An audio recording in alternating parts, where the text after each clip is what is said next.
तुमचं आमचं कसं झालंय, पोरगी वरातीत नाचली तर सुशिक्षित, आणि कीर्तनात नाचली तर अशिक्षित, अनएज्युकेटेड, अनप्रोफेशनल, अनक्लास. ज्याला मटण चावना त्यानं माळ घातली तो महाराज, आणि आम्ही तरुण वयात परमार्थ केला आम्ही पोतराज. ज्याला दिसना झालं तो तपाला बसला, करीन तरी काय, तो आता तपच करणार. बघायच्या काळात त्यानं सगळं बघून घेतलं, तो योगी. आम्ही जरा फटकळ बोललो तर आम्ही भोगी. थोडा राग येईल दादा पण बोलणार. ब्रह्मचारी राहून खोड्या करण्यापेक्षा बायको करून परमार्थ केलेला बरा, तो शुद्ध आणि स्वच्छ परमार्थ. येड्यात बसू नका. कधीच कुठले संत म्हणले नाही माझ्या पाया पड तुला लेकरू होईल. मग हे तुम्हाला कोणी शिकवलं? महाराज लोकांच्या पाया पडून लेकरं होतात का रे? हा, नवसे कन्या पुत्र होती तरी का करणे लागे पती. नवसानच लेकरं झाली असतील, लग्न काय बॉम्बला गेली असती का? कळलं त्यालाच कळलं, समजून तर घ्यायचा. एवढे येडे कसे रे तुम्ही? एज्युकेटेड आहात ना तुम्ही? पोरापुरी मधला फरक करणारे तुम्ही परमार्थ करता. सत्य असत्य कळत नाही आणि परमार्थ करता.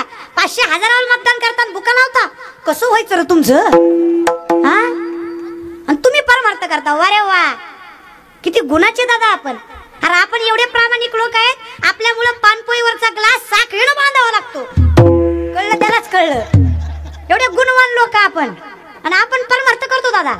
काकडा म्हणतो आपण, उठा पांडुरंग. अरे तू उठ, तुला उठायची गरज आहे. अरे एवढे प्रामाणिक लोक आहे आपण. किराणा दुकानदाराचा पेन कायम सुत्रीनं बांधलेला असतो, त्याला माहित आहे गावला इमानी. आमच्या देशात बरं का दादा, आमच्या देशात 1000चं बंडल ज्याच्या खिशात त्याच नाव दारिद्र्य रेषात.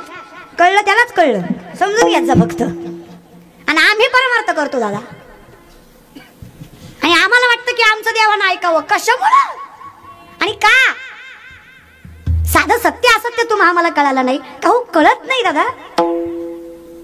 वाईट परिस्थिती नसते माऊली, तुम्ही तिला बनवता. हे नाव दिलंय तुम्ही परिस्थितीचं. अरे काय माझ्या संतांची परिस्थिती चांगली होती? चांगली होती का? माझ्या ज्ञानोबारांच्या जोडीत दगड या लोकांनी टाकली, माझ्या तुकोबारांना शिव्या दिल्या, मारलं. परिस्थिती वाईट होती. परिस्थितीमुळे माणूस गंभीर होतो. परिस्थिती हँडल करायची ताकद पाहिजे. अरे श्रीमंती आली तर माज नाही आला पाहिजे, गरीबी आली तर लाज नाही वाटली पाहिजे. एवढं सोपं आहे रे, कुठे अवघडात शिरता. उद्यमेन ही सिद्धंती कार्यानी मनोरथ आहे, नाही सुप्तस्य सिंहास्य प्रविशन्ते मुख्यमृगाः. कुठलंही कार्य सिद्धीला न्यायचं कष्ट केल्याशिवाय पर्याय नाही. झोपलेल्या सिंहाच्या तोंडात स्वतःहून हारीन जात नाही. नीतिमत्ता घाण ठेवून कधीच भगवंत पावत नाही. आधी नीतिमत्ता स्वच्छ ठेवा. धर्म जाती पंथाच्या नावाखाली भांडणं करणारी आम्ही माणसं, आम्ही परमार्थ करतो. आज 90% भांडणं, 90 कसे 95% भांडणं फक्त जाती मातीवर होतात दादा. काहीच कारण नाही दुसरं भांडणं व्हायची, काहीच नाही. कुठली जात, कुठला पंथ, कुठला धर्म, कुठला वर्ण, कुठलं कुळ. अरे माणुसकी हा सगळ्यात मोठा धर्म आहे. नीतिमत्ता हे सगळ्यात मोठं कर्म आहे. हा पांडुरंग आहे, हे समजून घेत चला. थोडा विचार करा ग माय. इमानदारीने सांगा माय मावल्या, लेकूर रडायला लागल्यावर तुम्ही त्याच्या हातात हरिपाठ देता का? होय काय? काय देता ग? अय पाठीमागच्या, लेकूर रडायला लागल्यावर तुम्ही त्याच्या हातात हरिपाठ देता का? होय काय? काय देता? अजून तोंड घेऊन मोबाईल म्हणतात. म्हणजे इट इज करेक्ट, हे योग्य आहे. तुमच्या मोबाईलचा परिणाम बघायचा तुम्हाला. परंतु ताट बसा रे, इथं बसलेले ताट बसा. इथं इथं बसलेले सगळे ताट बसा. Look at here. एखादा इंग्लिश मिडियमचा असेल तर धोबी का कुत्ता घरकाना घाटका, त्याला मराठी नीट आहे ना आणि इंग्लिश नीट आहे ना. एक तर एवढं पिसाळलं, कन्फ्युज झाला अभ्यास करू करू. मी त्याच्या घरी गेले, म्हणलं पप्पा काय करतात? म्हणलं स्वयंपाक करतात. म्हणलं मग मम्मी काय करते? म्हणला दाढी करते. दुसऱ्या दिवशी मला कळलं ती पप्पाला मम्मी, मम्मीला पप्पा म्हणायचं. महाराज नाही, लेकरं शिकू द्या रे दादा. अर्थात ते एज्युकेटेड असले पाहिजे. शिक्षण महत्वाचं आहे. असाध्य ते साध्य करीता सायास कारण अभ्यास तुका म्हणे. पण आमच्या पोरांनी कॉलेजमध्ये कॉलेज केलं नाही, ज्ञान कमी आणि बाकीच्या गोष्टी जास्त केल्या. कॉलेजच्या पोरांनी गुन्हे करावे, संस्कार कुठे जातात दादा? तुम्ही आम्हाला कळत नाही. चूक त्यांची नाहीच आहे. 8वीचं पोरगा 8वीचं माझ्या समोर मावा चोळीत होतं. लाज वाटते का गाबड्या, तुला चडीतला पॅन्टीत घ्यायचा, तू मावा चोळतो? ती मला म्हणला, हे तू कोण? म्हणलं मी महाराज. ती म्हणला मांडपात. कीर्तन झालं ना, आता लय बॉम्ब लायचं नाही. तिथं ऐकते. इथं आपण आपल्या बापाचं ऐकत नाही. तू कोण ग? म्हणला समोर त्याचा बाप आला, त्यांना चोळलेली माव्याची मूठ पटकून मागं घेतली. मी म्हणलं का रे, आत्ताच म्हणलं तर बापाला भीत नाही? म्हणलं हे बापाला भेंद्रातली आवलाद आपण नाही. म्हणून मग मागं का घेतली? म्हणलं ती आवलाद त्यातली अर्धी मागताय म्हणून मागं घेतली. तर बापाच इतक्या गुणाचा पोरगा काय माळकरी निघणार आहे का? विनंती आहे, संगत बदला. पटलंय का फक्त बघा. दारूचा पहिला ग्लास, गुटख्याचा पहिला घास, सिगारेटचा पहिला श्वास माणूस कधी स्वतःच्या पैशाने खर्च करत नाही.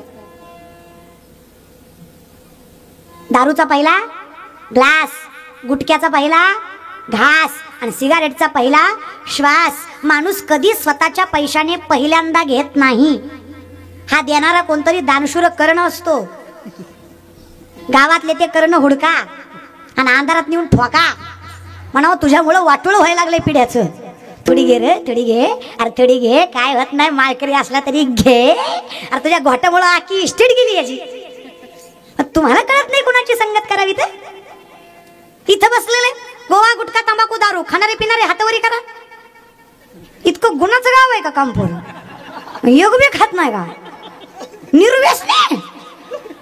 बर, ज्याला सुपारीचंही व्यसन नाही अशाने स्वाभिमानाने हातवरी करा. प्राऊड फील झालं पाहिजे. सुपारीचंही व्यसन नाही. अरे चला, आपले भाऊ तर निर्व्यसनी येतात. 1 2 3 4 सरपंच निर्व्यसनी म्हणलं गाव जरा तरी बरं असलं म्हणायचं. मरू द्या तिकडं, दुसरं काय का असं ना. काही काही लोकांना गावात सरपंच कसा करावा याची सुद्धा अक्कल नाही. तुमच्यातले चांगले आहेत दादा, बिचारे परमार्थाची जाण आहे त्यांना. ज्यांनी कीर्तन ठेवलंय ते पाटील कुटुंबीय म्हणा, किंवा ज्यांच्याकडे आम्ही गेलतो ते वकील दादा म्हणा, किंवा सरपंच म्हणा, जेवढी माणसं सुरुवातीला भेटली सगळीच गोड होती, अध्यात्माची जाण असणारी होती. नाही तर काय काय गावात पैशापायी असा सरपंच केला ज्याला सही सुद्धा येईना, जे अंगठा मारू मारू व्याजार. मास्तर म्हणला सरपंच झेंडा वंदन, सरपंचाला राष्ट्रगीत पाठ नाही, ते हे करून उभं राहिलं. मास्तर म्हणला सरपंच झेंड्याची दुरी वाढा, सरपंचाने इतकी भारी दुरी वाढली झेंडा खाली सरपंच वर गेला. लोक बघते अरे वर गेला, मग तू कुठं होता? त्याला वर तूच घातला ना. विनंती आहे दादा, पैशासाठी कधी मत करत जाऊ नका. डोळे उघडा जरा. तुम्हाला जाणीव असली पाहिजे. तुम्ही आम्ही काही शहाणे नाही आहेत का? लोकशाहीच्या राज्यामध्ये राहतोय आपण. फक्त परमार्थिक विचार करून चालणार नाही, सामाजिक भानही राहिलं पाहिजे. कीर्तन कार्य म्हणजे फक्त देवदेवच करून चालत नाही, लोक कशी आहेत हे पण ओळखलं पाहिजे. कधी कधी जे आपल्यासाठी मेले ना ते बिचारे वर बसून विचार करीत असतात. यहाँ कोई मरे वोटों के लिए तो कोई मरे नोटों के लिए, यहाँ कोई मरे वोटों के लिए तो कोई मरे नोटों के लिए. भगत सिंह सुखदेव भी सोचते होंगे हम भी मरे किन हरामजादों के लिए. मेलो तरी कोणासाठी रे बाबा? यांच्यासाठी. यांनी केलं काय देशासाठी? कोरोनाचा एवढा मोठा काळ गेला दादा. डॉक्टर, पोलीस हे गोष्टी जर सोडले तर तुम्ही आम्ही केलं काय? सामाजिक भान काय होतं तुम्हाला? काहीच नव्हतं. अरे बाप मेला तरी शिवलं नाही तुम्ही त्याला. एवढी जीवाची भीती होती. खरं सांगू, जे वाईट वागले ते तर लक्षात राहिले, पण कोरोनाच्या काळात जे चांगले वागले ते कायम लक्षात राहिले, कारण कर्म कायम लक्षात राहतं महाराज. पुढे चांगले वागून बघितलं असतं तर चाललंच असतं की नाही. काय काय लोक वागले ना, किलोभर तांदूळ दिला पण आका फेसबुक जाम केला. तू देतो कशाला रे? करोड रुपयाचा बंगला बांधला, बंगल्यावर नाव टाकलं मातृपितृ छाया. आम्हाला वाटलं फारच मायबापाची सेवा करीतो काय की. त्याच्या घरी आम्ही गेलो, मातृवाट्यावर पितृगट्यावर छाया खाट्यावर. आग लागू तुझ्या बांगल्याला. तू लिहितो कशाला? दिखावा करता का? फार लोकांनी दिखावा केला महाराज, फार. आणि ही दुनिया आहे, प्रेझेंटेशन बघून क्रायटेरिया ठरवतो. कीर्तनकार जर फॉर्च्युनर मध्ये आला तर ज्ञानी आणि इंडिकात आला तर अज्ञानी. मग पेटवा आम्हाला. नामदेवराय सांगतात, लटके झाले कटके तेथे गाडग्या एवढे राळे, उडत चिमणी चरत चाले तिचे वाटे एवढे डोळे. आता हे कळलं त्यालाच कळलं. हे कळायला तुका म्हणे येते पाहिजे जातीचे, येड्या गावाळ्याचे काम नाही. काय काय माणसं मलाही म्हणतात एवढी एवढीच आहे का? लयच बोलती, लयच तार का तुला? कीर्तनावर कीर्तन इथं मेलो आम्ही काकडा म्हणू म्हणू. आम्हाला कुत्र विचारेना. प्रारब्ध आहे. परमार्थ फक्त वयावर आणि अनुभवावर अवलंबून नसतो. परमार्थ हा प्रारब्धावर सुद्धा तेवढाच अवलंबून असतो. अन्नमान धनतये का प्रारब्धात. संयम ठेवा. आता माझ्याकडे बघून बऱ्याच पोरापोरींना वाटतं की आज माळ घातली की उद्या महाराज होतंय. होत नाही तसं बाबा. मी बोंबलते त्याला 18 वर्ष झाले ती, तेव्हा आज कुठं इथे. संयम ठेवा. तरुण मंडळी, तुम्ही माझ्या भावासारखे, तुम्ही माझ्या बहिणीसारखी आहेत. अभ्यास करणं ह्या सगळ्या गोष्टी योग्य आहेत, पण संयम ठेवणं हे कायम प्रगतीचं एक लक्षण आहे. तर तुमच्याकडे संयम नाही, धीर नाही, तुम्ही ना देव प्राप्त करू शकता, ना धर्म प्राप्त करू शकता, ना तुम्ही प्रगती प्राप्त करू शकता. संयम ठेवला पाहिजे. आमच्याकडे संयम नाही. एक माणूस माझ्याकडे आला म्हणला, ताई मी एक झाड लावलंय, रोज पाणी घालतो, रोज खत घालतो, पण झाड वाढत नाही. शक्य आहे का? निसर्गाच्या उलट कसं बोलतोस दादा? झाड घालतोय, झाड लावलंयस, पाणी घालतोय, खत घालतोय, झाड वाढलं पाहिजे. बघा ना म्हणलं ताई, रोज पाणी घालतो, रोज खत घालतो, रोज उपटून बघतो किती वाढलंय, तरी वाढत नाही. काही चुकलं का? माझं चुकलं की त्याचं चुकलं? काय चुकलं? उपटून पाहिलं. की लोकांच्या उपटायच्या सवयीमुळेच लोकांचं चांगलं होत नाही. कळलं त्यालाच कळलं महाराज बरं का. म्हणून आपलंही झाड राहू द्या, लोकांचंही झाड राहू द्या दादा. नाही उपटून पाहत जात जाऊ नका, संयम ठेवा. कामयाब वो नहीं होते जिनके सपने बड़े होते हैं. कामयाब वो नहीं होते जिनके सपने बड़े होते हैं. कामयाब वो होते हैं जो अपने सपनों पे अड़े होते हैं. जिद्द ठेवा, संयम ठेवा. देव तुमचा आहे तर ठेवा. सगळेच वाईट नाही दादा. मला कौतुक वाटतं त्या पोरांचं जे सप्त्यामध्ये पंक्ती वाढायला असतं. काय स्वार्थ आहे त्यांचा दादा, पण करतात. कौतुक वाटतं त्या पोरांचं जे कीर्तनात टाळ घेऊन उभं असतं.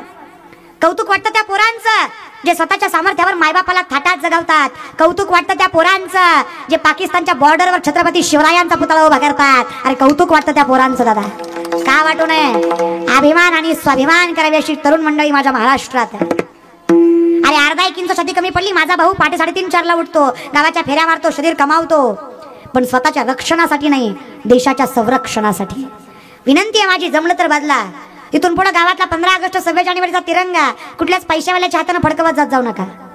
गावातला तिरंगा त्या कुटुंबाच्या हाताने फडकवा ज्या कुटुंबातला पोरगा आर्मीत आहे. तिरंग्याची जाण त्या कुटुंबाला आहे, त्यानं भोगलंय. त्या हातवर झेंड्यासाठी काय गमवावं लागतं. त्या आईला विचारा ज्यानं पोटचा गोळा दिला, त्या बापाला विचारा ज्यानं म्हातारपणाची काठी दिली, त्या बायकोला विचारा ज्यानं कपाळीचं कुंकू पुसलं, त्या लेकरांना विचारा. बापाच्या हाताला धरून जग बघायच्या काळात त्यांचा बाप जगाच्या रक्षणासाठी तिथे रस्त्यावर उभे होता. हे त्या कुटुंबाला विचारा. तुम्ही आम्हाला देव देश काही नाही हो दादा. तुमचं आमचं कसं आहे? माझी गाडी, माझी माडी, माझी दाढी, माझी बॉडी, माझ्याच बायकोची गलगल साडी. तुझी दाढी जळू दे पण माझी बिडी पेटू दे. अशातल्या जाती आहे आपण. काही घेणं देणं नाही आपल्याला, ना देवाचं, ना देशाचं, ना धर्माचं. तुम्ही आम्ही परमार्थही केला, पण वाढावे संतान, ग्रही व्हावे धनधान्य, याच्यासाठी परमार्थ आहे तुमचा आमचा. पंढरीची वारीही केली, पण देवाला भेटायचं म्हणून नाही, महिनाभर बायकोपासून सुटका म्हणून. हे तुमचा आमचा परमार्थ आहे. इमानदारीनं सांगा माय मावल्या, बऱ्यापैकी सणाला आमच्या भागात पुरणपोळीचा स्वयंपाक करतात. तुमच्याकडे बोलत जाग करतात. आमच्याकडे माणसाला मेल्यावर जाळतात. तुमच्याकडे जस्ट आस्किंग महाराज. आमच्याकडे मेल्यावर जाळतात, तुमच्याकडे जीव गेल्यावर जायत असतात. कस तरी असं महाराज बरं का. इमानदारीनं सांगा माय मावल्या, पुरणपोळीचा स्वयंपाक केला, स्वतःला जी पोळी करता केवढी असते ग? स्वतःच्या ढेरग्याची केवढी असते? ताटवर असते की नाही माय? आणि जी देवाला करता ती केवढी असते ग? तुम्हाला तुमच्या खऱ्या आईची शपथ खोटं बोलला होतं. इमानदारीनं सांगा नैवेद्य केवढा असतो? केवढा असतो माय? एवढाच असतो की नाही? अजून वय वय वय वय वय वय म्हणते. योग्य आहे ना? बरं अक्क ठेवलं तर काही वाटोळं होतं का? पण माझी माय म्हणाल, अगं देव खात नाही म्हणून मी ठेवीत नाही. कोण म्हणलं ग माय भगवंत खात नाही? कोण कहते हे भगवान खाते नहीं, बेर शबरी के तरह खिलाते नहीं. कौन कहते हैं भगवान आते नहीं, तुम मीरा के जैसे बुलाते नहीं. अच्युतम ईश्वर कृष्ण दामोदर राम नारायण जानकी वल्लभ. जानकी वल्लभम अच्युतम केशवम कृष्ण दामोदर राम नारायण जानकी वल्लभम.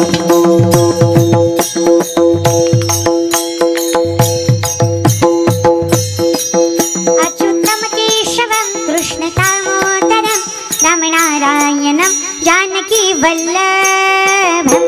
ते येतो महाराज. 7 वर्षाची जनाई दळण दळायची, 14 माणसाचं कुटुंब होतं तिचं. एकटीला होत नसायचं.